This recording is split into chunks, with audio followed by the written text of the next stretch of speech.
Hello, everyone, and welcome to the IT On Call podcast. I'm your host, Ross Feldman, or as my clients know me, Ross to the rescue. My company is Better Call IT. If business technology is your headache, consider us your Advil. I have Carolyn Dowdy with us today. Carolyn Dowdy is the founder and president of Caregiver Mental Wellness, Inc., a charitable nonprofit. She has 16 years of HR and training experience and 17 years as a family caregiver.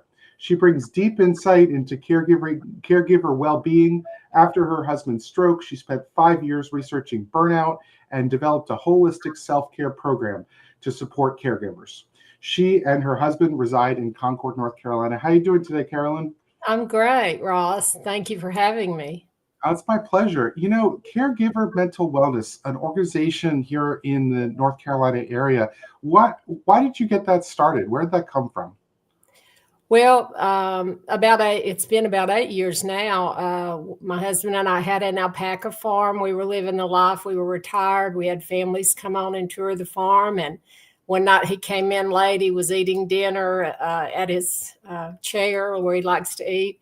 So I just walked out of the living room to get a glass of water, come back within 15 seconds, and he's having a massive stroke.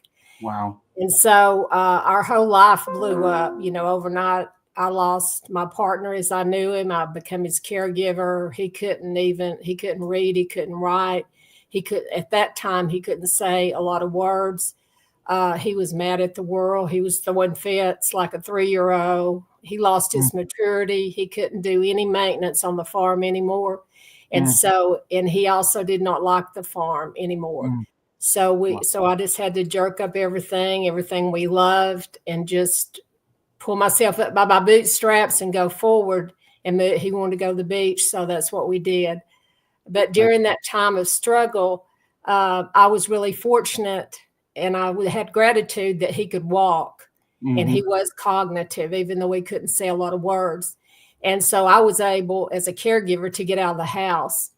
And so I really started focusing on that. And I thought, well, what about these poor caregivers that are isolated? They can't get out, and it costs $30 to $50 an hour to pay someone to come in, or they may not have family support to give them a break. And it really started burdening on my heart. And during that time, I wasn't getting the resources I needed. And I saw that I was getting really down about everything, trying to deal with it. So I started doing the research, and that's how it started. I started doing the research, and I realized, I am a family caregiver. I never called myself that, even though I took care of my parents for 10 years as a part-time caregiver. And I never called myself a caregiver. I didn't know to prioritize my well-being and self-care. I didn't know about caregiver burnout. And so that's how it all began. And then so after those 5 years, I kept having the burden on my heart that I was supposed to do something for the caregivers. And so in 2023, I started as a sole proprietor to start the business, but I knew that I couldn't financially just keep putting money in it. So I decided, well, this is big enough. We can do, a nonprofit. So we started the nonprofit, and then I started researching. I started brainstorming to figure out how I sustained myself over the 5 years. And then as a 25-year corporate trainer and all my experience and research, I developed a holistic program. And the two takeaways from our program, it's not just go get a massage. It teaches strategies to minimize worry and sustain your daily energy. That's the two main takeaways from our holistic training. Yeah, I mean, that's the thing, is that we're trained to grow up in life and become adults, but we're never trained to be caregivers. What is your definition of what a caregiver is? Caregiver is just someone that cares for someone else that's more vulnerable, loving them. We have, there's a label, family caregiver or caregiver, but 50% of family caregivers have never heard that label. If you say caregiver, they're thinking of a paid healthcare worker, and they're not listening to the message to prioritize themselves, and then they can slowly get into burnout. And once you're in burnout, it's very devastating. You don't care about yourself. You don't care about your care recipient, your home, all the things you loved before. They can get into deep depression. And that's why it's so important to understand the signs and the symptoms. But caregivers can be parents of special needs children, Down syndrome, anyone that cares for someone that needs to be cared for. It can be, we've got 60% of our kids in the U.S., it was stated by a congressman, that have some kind of chronic illness, and these parents are trying to work. The sandwich generation are suffering the most because they're taking care of aging parents and they're taking care of children. We've got these young adults, they talk about all the mental health issues and the problems in the workforce. Well, 73% of our workforce in the U.S., per a Harvard professor studied the Caring Company, said that 73% of our workforce are some type of caregiver, which may be a part-time or full-time. Because even if you're a parent, even if you're like an adult daughter managing your parents from a distance, it still adds a layer of responsibility, which adds to your stress level. Mm-hmm. So we classify even people as that. So there are a lot of different people that are considered caregivers, and they don't even realize it. And that's what we're trying to do, is bring awareness to that, where they will focus on their well-being. Absolutely. And what are the 3 pillars of your organization's mission? Our primary is to bring awareness, advocacy, and education to the family caregiver. And the bottom line is to mitigate burnout. Mm-hmm. And we are not counselors. We're not healthcare providers.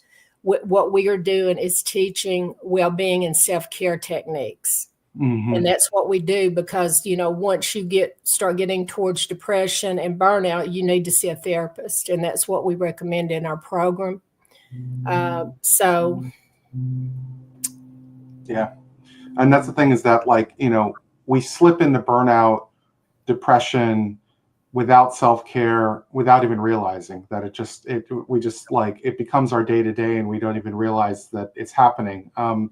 Why is our nation in a caregiver crisis? Because according to my research, and I've even read articles lately where the numbers have changed. The last numbers were in 2020 by AARP is what I started looking at. At that point in time, they said, and I heard too that AARP may come out with another study this year, which is 25, but they stated 60% of our workers were caregivers. And now there was a report in the McKinsey article I read that said that after COVID, our caregivers over doubled. And they're saying about 40% are some type of caregiver. And also, I read some reports and newsletters from SHRM, and there was an article in there that AFLAT report in 2023, 52% of our workforce are moderately burnt out. Mm-hmm. And that's why I think we need to focus on that. The other thing is we've got 73 million baby boomers aging. In 2030, they'll be 65 or older. We don't anticipate that we're going to have enough people being born to take care of them, and it's called the silver tsunami. We've already said we've got 60% of our children that have some chronic disease like diabetes or asthma, and these parents are struggling with that and trying to work. Mm-hmm. And we're not even dealing with that yet in our nation. And then we've got the last numbers I saw were 1 in 36 child in the U.S., 1 in every 36 has some form of autism. And a congressman said this week on the news that it's down now to 1 in every 31 child in the U.S. has some form of autism. So these parents are struggling, dealing with getting education for their children, understanding the behavioral, getting a diagnosis. So these parents are trying to take care of other children, aging parents. They're trying to work, take care of their relationships. And so you can see how we're going down this road that people are stressed out because of the lack of harmony in their workplace and their home. And so we wanted to bring awareness to this, because the situation with caregivers, which this may be a question you asked me later, is that they don't want to seem like that they're griping or complaining because they're caring for someone, and they won't share. Like me, if someone asks me how I am, I'll go, I'm fine. Caregivers just will not share. They primarily will not tell their work that they're a caregiver. They're afraid they'll be judged by their coworkers or other family members or seen as complaining. They think they're supposed to carry it all their own. And by keeping this isolation and silence, they're like a frog in a pot that's slowly cooking. Like you said, you get into burnout before you know it. And so that's why it's so important that we bring out to prioritize yourself without guilt and look at these. And we'd also teach the signs and symptoms of what burnout looks like in our training. And that's the thing, is that there are challenges that caregivers face when they're having to balance and their work, their work and their family care responsibilities. So what are some common challenges that family caregivers face? They don't have enough time in their day. Mm-hmm. There's only 24/7. And where it lacks a lot, they're taking care of other children, trying to run other children, trying to get people maybe to help them take care. They may have a disabled child at home, birth defect, an aging parent living with them, or an aging parent that they're running back and forth like I did to another city every other weekend, trying to manage your parent's life. Mm-hmm. And then they're trying to do their work. And statistics show that caregivers' productivity in the workforce is 18% lower than the average employee because of the load that they have. And so the thing is you can see, the analogy that I use in our training is that we have a 9-inch plate to eat from, but we've got a 12-inch plate of responsibilities. And if we don't get those down and get out of that chronic stress long-term, research has showed that it can result in hypertension, diabetes, metabolic syndrome, depression, addictions to alcohol, prescription drugs, internet, food. And so that further, once you get into those addictions, that further deteriorates the family. And then as the caregiver goes down, the care recipient or their loved ones' care deteriorates. So by not taking care of our caregivers, we are directly affecting how our most vulnerable citizens are being cared for. And that's why it's such a crisis. Mm-hmm. And that's the thing, is that there's aging parents, and then there's children that have to deal with parents with special needs or chronically ill children. What kind of impact do they have to their day-to-day life? Well, the impact, I'm not a specialist in that of how autism and all that impacts the life, but I can say that by taking care of my husband and then both parents, but taking care of my husband now that had a stroke about 8 years ago, you get up in the morning and you got everything else to do because I'm running a nonprofit and a caregiver and have to take care of all my home. So my thing is, how did you sleep last night? Are you in pain anywhere? So your mind is constantly on that person you're caring for. Like if you have an autistic child, are they getting what they need at school? Are we getting a proper diagnosis? Am I conflicting with my spouse because they think there's nothing wrong? It's normal for their age. Or is this something that's really going on? And can I afford to pay to have them evaluated? And then can I afford to get them in some kind of treatment, where they're prepared to go to school? Because I have an 8-year-old grandson that has high functioning autism. And I know that I had talked to my daughter-in-law and son about, may I mention this? And they said, yes. I mean, he didn't go in and get preliminary diagnosis when he was 3 or 4. So they started trying to get him into school, and he almost kicked the windows out of the car every morning for almost a year for them trying to, and they even kicked the principal. I mean, because he did not know where he was going and he didn't want to go there. Right. And so these parents go through a lot. And I don't know everything everyone goes through, but I know on my level what I go through and what my son said. And then also I have a niece that's 20 that is Down syndrome. So I know what my niece, my brother's daughter, she's got twins, a 17-year-old and a 20-year-old child with Down syndrome. And I talked to her about the things that she has. And then she also has a disabled husband. And so I don't know how that she bounces all the balls long term, but these people are struggling and they won't complain, We're programmed in society to say we're well and good and things like that. And I think that people need to be aware of the signs and symptoms of burnout. What would you say some of the signs and symptoms are of burnout? Well, you're mentally, physically, and emotionally exhausted. You start detaching from maybe family and your responsibilities. You just say, I just can't. They just throw up their hands. Once they get in full blown, you can have different ones of these symptoms that warn you. But once you get in full blown, they may not take care of themselves. They don't take as good a care of their care recipient. They don't care about anything they used to care about, things that gave them joy and passion in life. They don't have enough energy to even worry about it. They're argumentative. They're impatient. They get irritated and mad quickly, which affects their care recipient because they get irritated with them and they're not as patient with them. And so there's just a lot of things. There's just a whole list that we teach in our training that are some of these things that start happening to them, and they may be going into depression. Once they, the one thing that we teach in training is caregivers go to your checkups with your doctor every 6 months and share with them the symptoms that you're having, because they may refer you to a counselor.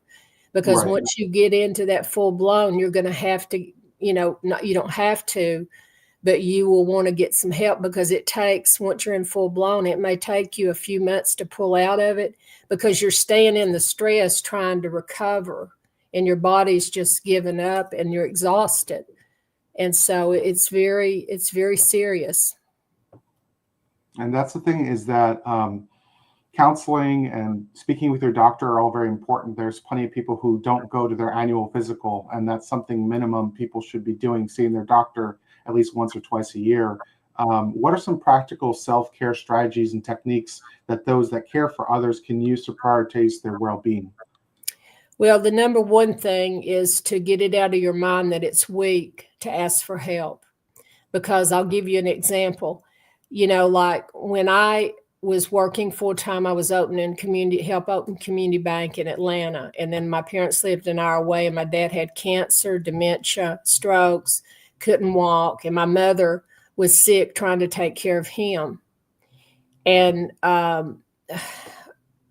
during that time, it was very difficult for me because I emotionally felt guilty. But I was a part-time caregiver because I had a husband and I had a home and I had bills and I had a big job. And I was trying to be the part-time caregiver. Mom was the full-time caregiver. So when you're the caregiver, it is just very important that you prioritize your well-being without guilt, because what I had to do is end up rationalizing it. I thought, okay, my mom, her perfect world would be me come there and take over.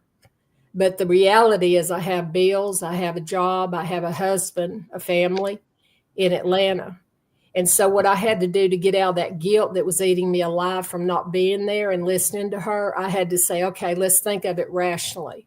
I've got to think about, I've got a husband, I've got to consider his feelings. I've got to consider our family. I've got to consider that I have bills. I've got to consider mom and dad. And once I put it in that perspective, I realized that there's more than just what my parents need. And so I told my mom one day, I said, Mom, I can't hear you cry every night on the phone now. Once she started calf roping and giving up, she called me every night when I'd walk in from work. I said, the day that you let me come in and do what needs to be done about Daddy, then we can talk about it. But I can't listen to you cry and not have any solutions every night. Because she didn't want him to go in assisted living, but she couldn't lift him if he fell. She had to call 911 to get him out of the floor. She was sick herself, and so she didn't want to face reality. So that's what's really hard. But what I did as a caregiver back then is I did nothing. And someday I didn't know I was a caregiver. And I couldn't, some days I remember sitting on the side of my tub and I couldn't hardly put one foot before the other to go to work. Right. My husband was upset at me all the time because he didn't understand what I was going through. And so it was causing problems with my family because I couldn't give him attention, didn't have enough energy to give him attention. And so now what I do is a lot of different things. our holistic program, I sit down, I think I said this in the beginning, and I asked myself, how did you survive the last 5 or 6 years? And what I've done is I meditate. I exercise 2 or 3 times a week. I've learned mind control, mindfulness, staying in the present. I do meditation every day. In the morning, you can do it 5-10 minutes before you get out of bed with your earpods. You can do it at 5 minutes at lunch to calm your nervous system. It puts you in the present. And then also we teach in our programs about setting healthy boundaries on your time. We talk about getting rid of the things in your life that are wasting your energy, like being in conflicts with people or listening to negative people that bring you down. I minimize the time that I listen to negative. I don't watch the news except maybe 10 minutes a day because that's a big drain of your energy. And so we teach all these strategies where you can start weeding out the things that are draining your energy unnecessarily, because what I call it is keeping control of my energy cup, because you can't pour from an empty cup. That's totally true. Yeah. And so what I do is things to rejuvenate, like watching a funny movie puts all these good chemicals in. If everybody in the house is mad, just go get some popcorn and watch a funny movie and you'll all be in a better mood. Nice. And one of the takeaways I'll give today that I do, I also teach how to get things out of your mind. And one thing I learned in my 40s was whenever a situation happens, I ask myself, do you have control? And it took me about a month to practice that. It had to be a habit. And if the answer was no, oh, well. Yeah. Because now I keep control of my energy cup because I don't have a lot of energy and I'm older. And what I do is I'll say, I'm not going to spend my energy cup on something I can't control. I'm going to put my energy on things I can control. I've learned over time, I don't worry about the past. I forgave everybody that did anything to me, and I forgive myself for how I played into it. And I try not to use one speck of my energy water dripping out for something that I can't control from the past. And so what I'm still working on is not worrying about the future. So I'm getting control of that. So I talk to them about how to do that. So those are just, and go get a massage every 2 or 3 months, but massage is after the fact. It's when your neck's in a bind like this. You see what I'm saying? What we teach is things that maintenance you every day, where you can get through your day and not overuse, have that empty cup. And it takes self-love. We talk about if 85% of people don't think they're good enough and they don't self-love, so they won't prioritize their well-being and set their boundaries. So we teach time management and self-love. So that's just a few. Yeah, those are good ones. And why do caregivers not typically ask for help? Because they don't want to seem weak, or they don't want to seem like they're complaining about something they should be doing as a loving daughter or a loving spouse. They don't want to be judged by their coworkers. If they're on a job, they're afraid it'll hurt the trajectory of their career. They're afraid they might lose their job, because already we see, in statistics that 18% of the caregivers, their productivity is lower. It's because they're exhausted. And then a lot of times we don't, I've read research, we don't have enough empathy in our workplaces. We need to make it more prominent that these supervisors understand. Another article I read said that, supervisors understand if you have to get off, take your children to the doctor, but they don't understand as much when it's your elderly parent. And so we got to bring all this to the forefront in these workplaces. And because if 73% of our workforce or some type of caregiver, we need to start paying attention to that. And because if we just go out and we don't really put in programs to make it okay to say, hey, I'm a caregiver and I'm proud of it. And, some days I get tired. If we don't just get it out and put it in the open and start making it feel comfortable. And until the top management and supervisors start making it feel comfortable, people are going to keep hiding and putting that smile on and the mask. And they're going to sit there and slowly cook and getting burnout like frogs do, Yeah, exactly. You can tell I'm pretty passionate about this, right? I get it. And I feel it. Speaking about jobs and employers, do caregivers feel that their employers understand the challenges they face? How can employers better support caregivers in the workplace? Well, I can say that I know by reading that some of the top companies are doing it, and one of them might be Google too. Some of them have caregiver programs. They have their EAP programs, but they don't. I don't think we put enough focus on saying, "Hey, it's for family caregivers." But the number one thing is we've got to identify the definition of family caregiver. If 50% of our caregivers don't know they're caregivers, and the employers then they don't know there's caregivers, and then your family members don't know you're a caregiver and they haven't heard of burnout, then no one knows what's happening until the house burns down. Mm-hmm. And so I think what companies can do, we've written as an HR person and going through all this, I wrote a 67-page document that tells small, medium, and large companies how to implement a caregiver-friendly work environment. It has 40 ideals that companies can do. Some of the things are to expose, make it very common that we talk about caregiver challenges, get it in your HR orientation, and require employees to watch it, because employees that don't know what caregiving is, and these younger people that are supervisors, if they understand the challenges and struggles these caregivers are going through, then they'll have more empathy. And then they're, put in flexible work schedules. Maybe someone has two autistic children. I met a lady the other day that's working, has a business. Maybe they can come in at 9 instead of 8. Right. Have flexible hours, or, remote, let them do remote a couple of days a week because they got to run to doctor's appointments. But we've got about 40 ideas in that program, and all the funds for that program, if businesses buy it, goes to the nonprofit to further our mission. Mm-hmm. And that's the thing is, speaking about our time and boundaries, how can caregivers establish boundaries to make sure they're managing both family needs and personal time effectively? They can just start setting time restraints, like for example, if your boss comes up and says, we're going to have to start working 6 days a week starting in next month. And then you may say, okay, I can do that one Saturday a month, but I'm caring for my aging parents and I have an autistic child, and I've got to set a boundary, and I've got to have work-life harmony. And that's setting a time boundary or with your time.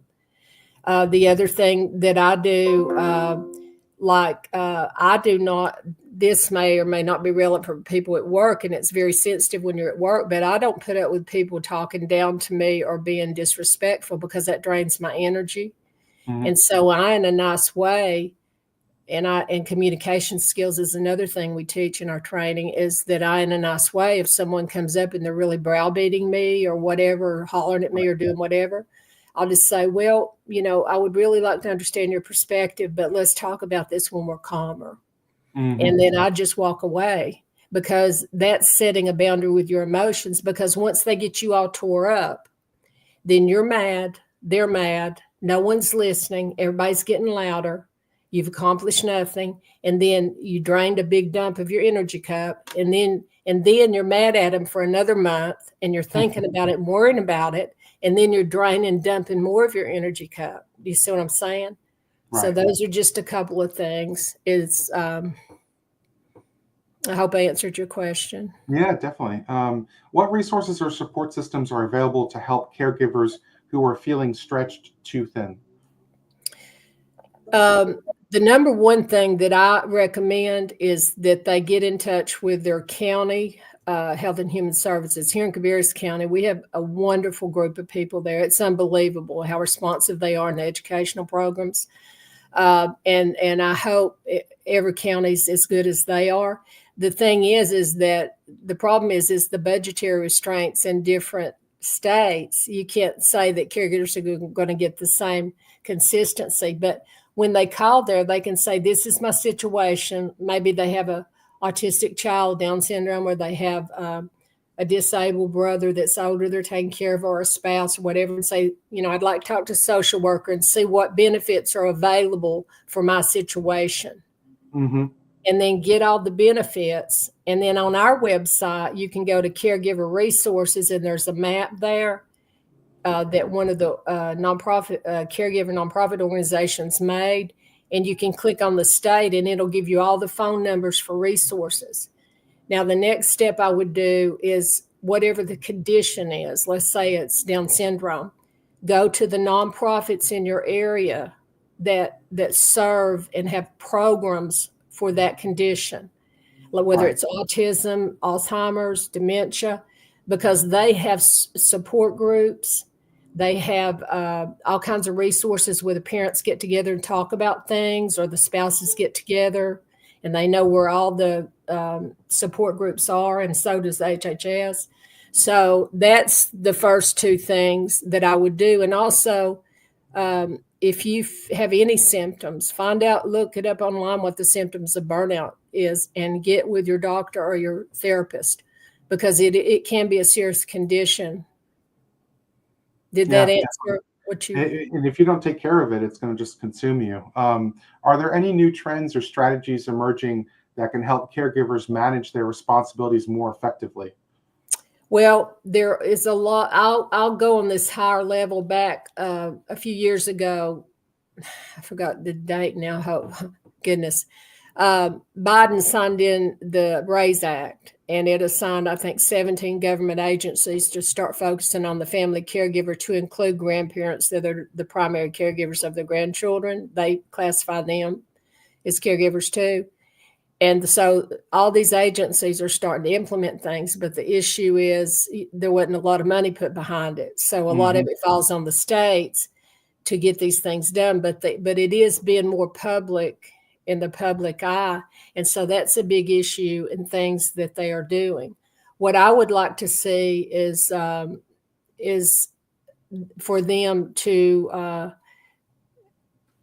define family caregiver, where that we on a higher level can make sure the awareness is out there from family members to workplaces and the caregivers, where they know to reach out and they know that they're burnout. But that's what's happening on a higher level. They're making changes in Medicaid. There's a program in North Carolina, which you can call Medicaid, Careforth, careforth.com, and find out there's programs through, if the care recipient lives with them and meets certain criteria, then the caregiver may be able to get paid. So there are some programs like that. And then Medicare is testing some programs that I don't know all the details on yet, but there are things moving forward where we're focusing on these caregivers, because the government knows that we're in a silver tsunami with these baby boomers. Yeah. And we haven't really even dealt with the chronically ill children. So we're in a real crisis socially. How do the societal or cultural expectations of caregiving impact the daily lives of caregivers?